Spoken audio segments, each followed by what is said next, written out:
Welcome to the Fray Flak Pack. It's Termex here, and welcome back to another Borderlands 3 build video. Today, I'm excited to give you the updated level 53 version of the ultimate Stagecoach build for Flak.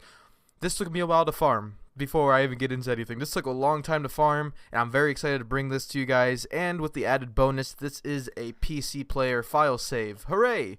PC players, you're welcome, because this took a while. What was that? Anyway, now I'm starting to do saves for all my PC players out there. When Xbox and all that gets their saves, I will eventually do that as well. But let's get right on into the build. Alright, starting off here in the Stalker Tree, we're going to be putting 5 out of 5 in the self-repairing systems for the added maximum health and health regeneration. 5 out of 5 in furious attacks, so when we attack an enemy, we're getting bonus gun damage and handling. 1 point into all my BFFs just to progress further down into the tree. Eager to impress, Sick'em, and Overclocked will not be useful in this build. 1 point into Lick the Wounds because, you know, get it. 3 out of 3 in the turn, tail, and run, just so we get the bonus gun damage while we're standing still. The fire rate does not have any impact with this build. The health regeneration while moving and gun damage is useful as well. 3 out of 3 into the fast and the furious, giving us 25% gun damage and 10% movement speed. Very helpful. 5 out of 5 in a hidden machine, so when we are in fadeaway, we will be getting a bonus 30% damage with our Stagecoach. And 1 point into rage and recover, so every time we get a kill, our pets and ourselves will be getting a little bit of health regeneration, which helps us tremendously with our survivability. And the Hunter Tree. The Hunter Tree is a little bit more sporadic. Bear with me here. 3 out of 3 into Leave No Trace, just so we don't have to reload the Stagecoach as often and we could spam it constantly and constantly. 5 out of 5 in Interplanetary Stalker for the added bonus damage and the action skill damage against humans. It's not as big as an impact on fadeaway as it is something with rack attack, but it is still noticeable. 5 out of 5 in a second intention. This is just because we're going to be reloading occasionally, and when we do, we want it to be as short as possible. 5 out of 5 in a Hunter's Eye for all the added bonuses that Flak gets with this perk. Very amazing crit damage, and the armor damage dealt to robots is amazing as well. Only 1 point into head count because you're going to be shooting at least 20 pellets on an enemy, and around 10 of those are going to crit, so the 10% chance is way more than enough to suffice for this perk. 3 out of 3 into the most dangerous game. Doing this means every time we kill a badass, we get bonus crit damage and normal gun damage, which is very beneficial, and with our class mod, we will be getting boosted stats. It's not showing on here, but once we get to the gear, you will see. 3 out of 3 into big game, which will boost our durations by 167% and the hunter skill effects by 50%, but that's only because I have 5 out of 3. 1 out of 1 into Galactic Shadow for the 15% raw critical hit damage added on to our weapons, grenades, action skill, all of the above. And finally, 1 point into Megavore, so when we're shooting our Stagecoach, even out of fadeaway, we will still be hitting critical hit damage and proccing head counts to get our action skill back quicker to activate our after action skill anointments. Now, as for the gear, I like to run fadeaway along with Until You Are Dead for survivability and Unblinking Eye for the bonus one-shot potential and the melt potential against the Valkyries, against Wotan, against any boss or enemy in the game. Over into our Guardian rank, as you guys can see, we are going to disable it. Disable Guardian rank for this build so you guys see it at its potential. Alright, over into the gear, we're going to start off with the Dastardly Stagecoach. Minus 420 times 25, which is an insane amount of damage for a shotgun. Now, mine does have the anointment on action skill end. We get bonus weapon damage, which is very useful. And just for the secondary, I have a Maggie. I did make a build completely around the Maggie. If you guys want to check that video out, there's an annotation in the top right of your screen right about now. Check that out after this video. I would highly appreciate that. And while you're there, if you enjoy both the videos, consider subscribing. It helps me out a lot. But over into our shields, we have 2 choices for the shields here. You PC players will be getting both of these. Now we have the Transformer for our general mobbing, so we're more tanky and we resist shock damage. And on top of that, we're going to be getting bonus corrosive damage on action skill end. Or if you want to do more boss melting things, pop on the rerouter because we're going to be getting bonus radiation damage. But along with that, the amp shots deal 120 bonus damage at the cost of 50% of our shields, which isn't that major of an issue.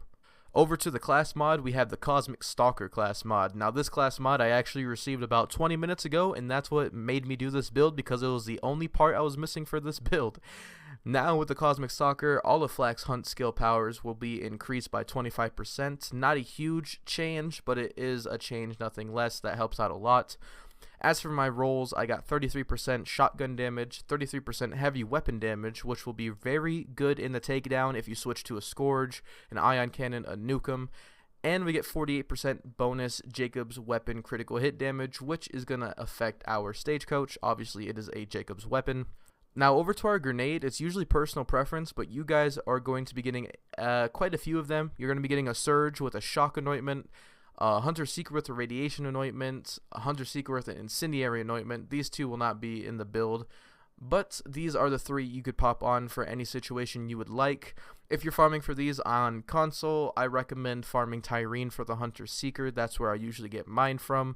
You could get the Hunter Seeker from other sources, but I find the most anointed ones come from Tyrene. As for our relic, we're going to be putting on Elemental Projector Auto Idle. Not for the reason you think. It's not because the auto idle is part of the build completely. It's for the 40% magazine size. I cannot stress this enough.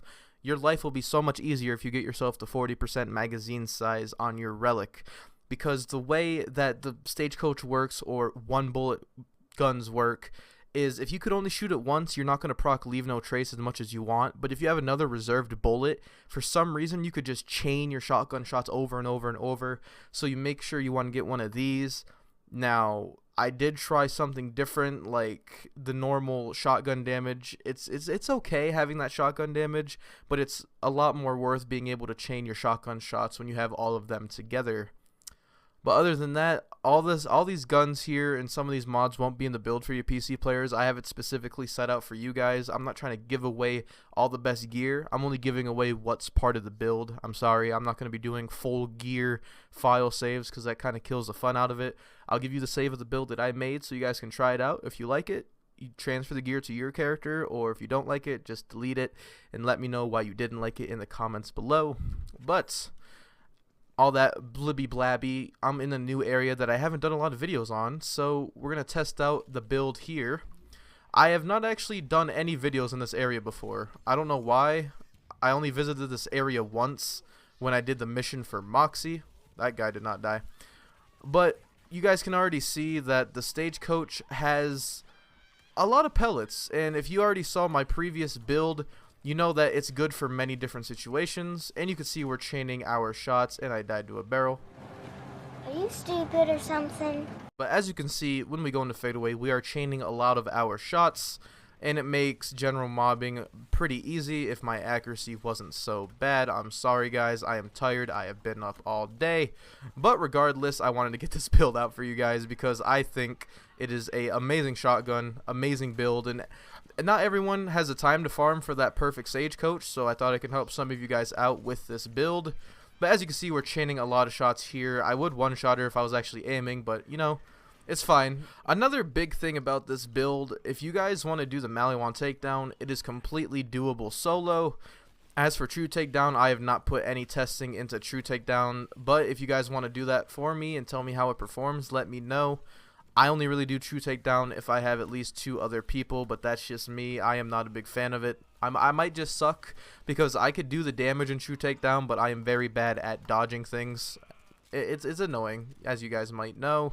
Let's go up here and kill these zealots, and I just missed my shot. You know, that's fine. We're gonna be fine. Come over here, buddy. You're not, no, not for Tyree.